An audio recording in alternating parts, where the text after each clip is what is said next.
Hi అండి. సర్వేజన సుఖినో భవంతు. అందరికీ వినాయక చవితి శుభాకాంక్షలు. యాజ్ యూజువల్ కల్చర్ షాక్ విషయానికొస్తే మేముండేది అపార్ట్మెంట్‌లో కదండీ! ఇక్కడ మట్టిని అసలు డిగ్ చేయకూడదనమాట. ఫైన్ పెట్టడమో, మెయిల్ సెండ్ చేయడమో చేస్తారు. సో, ఈ ఇబ్బందంతా ఎందుకు అనుకోని గార్డెన్ ప్లాట్‌కెళ్ళి అక్కడ కొంచెం మట్టిని తీసుకొచ్చి వినాయకుడినైతే చేసేసాను. చిన్నప్పటి నుంచి వినాయకుడికి కూండ్రాళ్ళు, కుడుములు నైవేద్యంగా పెడితే సరిపోతుందనుకునేదాన్ని. 3 ఇయర్స్ బ్యాక్ చాగంటి గారు ప్రవచనాలు వింటుంటే అందులో వివరించారు. దోసకాయని కూడా యాడ్ చేయాలని. సో, అప్పటినుంచి దోసకాయని నేను కంపల్సరీ యాడ్ చేస్తున్నానండి. ఇంకా ఇక్కడ డీజేలు పెట్టటం కానీ, పెద్ద పెద్ద స్టాచ్యూస్ పెట్టడం కానీ అటువంటిదేం ఉండదండి. మనకి పర్మిషన్ ఇస్తారు. మనం పర్మిషన్ తీసుకొని వినాయకుడిని టెంపుల్స్‌లలో ప్రతిష్ఠించి నైన్త్ డే నిమజ్జనం చేయటం అలా ఉంటుందండి. మేముండే ప్లేస్‌లో. డల్లాస్‌లో అయితే కొంచెం బానే జరుపుకుంటారు.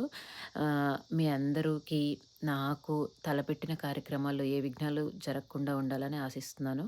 Please subscribe my channel. Thank you.